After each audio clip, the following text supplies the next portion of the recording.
Venom 3 यानी कि venom the last dance theatres में लग चुकी है एंड मैं कल मूवी का पहला शो हिंदी डब्ड 3D में देख कर आया PVR में।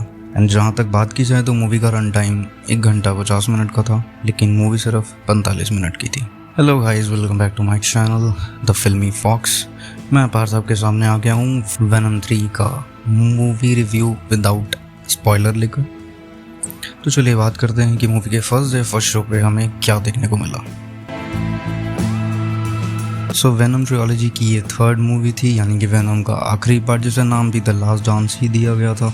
मूवी से एक्सपेक्टेशन बहुत ही ज़्यादा थी, मेरी भी और बहुत सारे वेनम के फैंस की भी।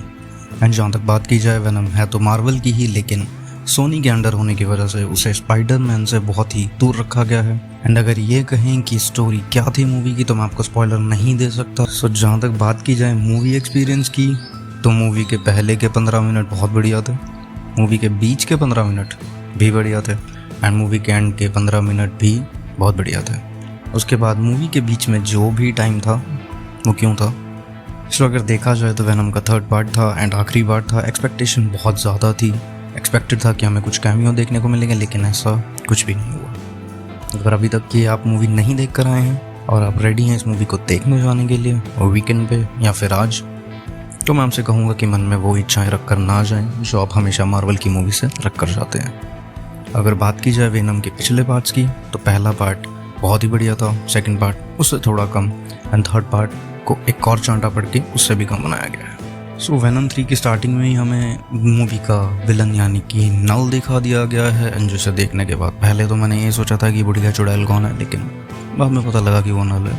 उसके बाद मूवी बीच तक घसीटी गई, थोड़ा बहुत फिर टाइम पास मिला, एंड लास्ट में आकर मूवी हमें थोड़ी बहुत एंटरटेन फिर से करने लगी। सो मूवी एक तरह से अप डाउन चल रही थी। मुझे ये नहीं समझ आ रहा था कि मैं वेनम देख रहा हूँ या फिर किसी ट्रेडिंग का चार्ट। एंड जहाँ तक बात की जाए तो ये एक्सपेक्टेड था कि वेनम का 3rd पार्ट है, ट्रियोलॉजी का 3rd पार्ट है, एंड नाम भी उसका द लास्ट डांस है, तो एक्सपेक्टेड था कि शायद टॉम हार्डी की तरफ से ये वेनम होने का लास्ट पार्ट हो। लेकिन ये क्या था? एक्सपेक्टेशन ये भी थी कि कोई कैमियो देखने को मिलेगा, जिससे इन फ्यूचर हमें वेनम दोबारा देखने को मिले या किसी भी तरीके से उसे जोड़ दिया जाए मार्वल की मूवीज़ के साथ, लेकिन ऐसा नहीं हुआ। सो वेनम 3 का ये रिव्यू जो मैं अभी आपको दे रहा हूँ मैं बिल्कुल स्पॉइलर फ्री है, इसीलिए मैं आपको मूवी की स्टोरी तो नहीं बता सकता, बट मैं ये ज़रूर कह सकता हूँ अगर आप मार्वल की हर मूवी की तरह इस मूवी से भी कुछ एक्सपेक्टेशन रख कर जाना चाहते हैं, मत जाइएगा। हाँ, अगर आपको वेनम पसंद है तो आप ज़रूर जा सकते हैं। जहाँ तक बात की जाए मूवी की सिनेमाटोग्राफी और VFX की, तो पहले के पार्ट से हल्के हल्के VFX को और ज़्यादा बढ़िया कर दिया गया है। 3D एक्सपीरियंस बहुत ही ज़्यादा अच्छा लगा मुझे। जहाँ तक बात की जाए, जब नल दिखाया गया था मूवी की बिल्कुल स्टार्टिंग में ही, तो बहुत ज़्यादा एक्सपेक्टेशन हो चुकी थी मुझे कि इस पार्ट में नल भैया कुछ तो करेंगे, बट ये आधी चुड़ैल जैसा दिखने वाला विलन, छोड़िए, स्पॉइलर फ्री है तो नहीं बोल सकते। मूवी में कुछ ऐसे सीन्स और कुछ ऐसी चीज़ें हमें देखने को मिली जिसकी शायद नीड नहीं थी। मूवी में कोई सर पैर भी नहीं था उसका, बट फिर भी हमें दिखाई गई, ना जाने क्यों। एंड जहाँ तक बात की जाए मूवी को देखने की एंड डायलॉग्स की, तो हिंदी डब मुझे बहुत ही ज़्यादा बढ़िया लगा। वेनम और टॉम हार्डी के बीच में जो भी बातें हो रही थी बहुत ज़्यादा सेटिस्फाइंग थी और हमें मज़ा भी आ रहा था उन्हें सुनने में। हालांकि हमने पहले और दूसरे पार्ट में भी देखा है कि टॉम हार्डी और वेनम के बीच में जो भी बातें होती हैं वो बहुत ज़्यादा ही बढ़िया होती हैं और थोड़ी हटकर ही होती हैं। एंड इस पार्ट में हमें वो सेम चीज़ देखने को मिली है।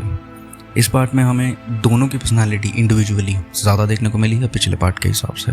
एंड अगर बात करें मूवी को 2 पार्ट्स में बांटने की, तो पहले का जो हिस्सा है मूवी का इंटरवल से पहले का, वो कुछ ज़्यादा ही स्लो, लेज़ी एंड सिर्फ टाइम निकालने वाला था। उसके बाद हमें मूवी थोड़ी रफ्तार पकड़ती हुई दिखाई दी है। एंड अगर कह सकते हैं तो हम ये कहेंगे कि मूवी के क्लाइमैक्स ने ही मूवी को शायद बचा लिया। एंड जहाँ तक बात की जाए एडी ब्रोक के रोल में, तो हमेशा से टॉम हार्डी ने बहुत ही ज़्यादा बढ़िया काम किया है, एंड इस मूवी में भी उन्हें हम अपने लेवल का काम करते हुए देख रहे हैं। बहुत ही ज़्यादा सेटिस्फाइंग रोल किया है, बहुत ही ज़्यादा इमोशन के साथ, एंड हमें बहुत ज़्यादा मज़ा आया इस मूवी में दोबारा टॉम हार्डी को देखकर। एंड जहाँ तक बात की जाए तो हम ये कह सकते हैं मूवी देखने के बाद वेनम आगे कंटिन्यू हो सकता है, लेकिन वो शायद वेनम नहीं होगा। वो क्यों, वो आपको मूवी देखने के बाद ही पता लगेगा, या फिर मेरी इस मूवी की स्पॉइलर के साथ आने वाली फुल एक्सप्लेनेशन वीडियो में। एंड अगर क्रेडिट सीन की बात की जाए तो mid and post credit scene है इस मूवी में, तो आप बैठकर उसकी वेट कर सकते हैं। एंड जहाँ तक हम बात करें मार्वल वर्ड की या फिर कॉमिक वर्ड की, तो वेनम हमें स्पाइडरमैन के हमेशा खिलाफ ही दिखाया गया है, उन दोनों की लड़ाइयाँ, उन दोनों का मिलना, ये सब चीज़ें। बट सोनी यूनिवर्स के अंदर आने की वजह से वेनम का स्पाइडरमैन से दूर दूर तक कोई भी रिश्ता ना था, नहीं है। एंड जहाँ तक बात की जाए तो ट्रेलर में हमने देखा था एक जेनोफेजिस होता है जो कि एक प्लेन के ऊपर वेनम और टॉम हार्डी को मारने की कोशिश कर रहा होता है, एंड वही हमें मूवी में देखने को मिला है। स्पॉइलर फ्री है इसीलिए मैं आपको कहानी नहीं बता सकता। एंड जहाँ तक बात की जाए किसी तरह के कैमियो की, तो हमें इस मूवी में कोई भी कैमियो देखने को नहीं मिला है मार्वल की तरफ से। स्पाइडरमैन, आयरन मैन, कोई भी कुछ भी नहीं था। लेकिन वेनम जैसे कुछ 2-4 स्पीशीज और देखने को मिले हैं जो कि हमें ट्रेलर में भी थोड़े बहुत देखने को मिले थे। एंड मूवी के क्लाइमेक्स के टाइम पे हमें मरून 5 का मेमोरीज गाना सुनने को मिलता है टॉम हार्डी की साइड से। स्पॉइलर नहीं दे सकता सॉरी। तो टोटली अगर हम ये कहना चाहेंगे मूवी कैसी रही, तो एक्सपीरियंस में ये कह सकता हूँ 40-60 था। एक्सपेक्टेशन ज़्यादा थी इस मूवी से, लेकिन उतना मिला नहीं देखने को। एंड मार्वल की मूवी मार्वल ही रखे तो ज़्यादा बढ़िया है, क्योंकि सोनी यूनिवर्स में तो कुछ और ही चल रहा था। सो गाइज, ये था वेनम 3 यानी कि द लास्ट डांस का review without spoiler. With spoiler मैं आपको आज या कल में ज़रूर पोस्ट कर दूंगा। जहाँ तक बात की जाए मूवी को देख के आने की, तो ज़रूर आप देख के आइए मूवी को, मैं ये कहूँगा। लेकिन एक्सपेक्टेशन बिल्कुल 30% करके जाइए, जितनी आपने शायद अभी तक रखी थी इस मूवी से। एंड अगर बात की जाए तो मूवी का एक्शन बढ़िया है, मूवी का VFX बढ़िया है, सिनेमेटोग्राफी पहले से बढ़िया है। एंड पिछले दोनों पार्ट्स में हमें डार्क सीन्स कुछ ज़्यादा ही डार्क देखने को मिले थे, इस मूवी में वो पहले से बहुत ही बढ़िया मिले हैं। टॉम हार्डी एंड वेनम की कन्वर्सेशन भी बहुत बढ़िया है। बाकी कैरेक्टर्स जो हमें देखने को मिले हैं उनका भी रोल उन्होंने बहुत बढ़िया तरीके से किया है। एंड कुछ साइड रोल्स भी देखने को मिले हैं, बट ठीक है, नहीं थी फिर भी। सो ये था पूरा का पूरा रिव्यू फर्स्ट ऑफ वेनम 3 यानी कि द लास्ट डांस का। आप इस मूवी को ज़रूर देखें, मस्ट वॉच है वन टाइम। तो वेनम फैंस के लिए तो ऑब्वियसली है, एंड जिन लोगों को जाना है इस मूवी को देखने वो ज़रूर जा सकते हैं, लेकिन एक्सपेक्टेशन कम रख के जाए। तो गाइस, ये था वेनम 3 द लास्ट डांस का रिव्यू स्पॉइलर फ्री। जल्दी ही मिलता हूँ आपको इसके स्पॉइलर के साथ फुल स्टोरी एक्सप्लेनेशन लेकर मूवी की। तब तक के लिए जो श्री राम रहे दोस्तों, जल्दी ही मिलेंगे। एंड हाँ, सब्सक्राइब करो यार। ये जो इन बड़े बड़े यूट्यूबर्स ने बोला प्लीज इस चैनल को भी करते जाएं।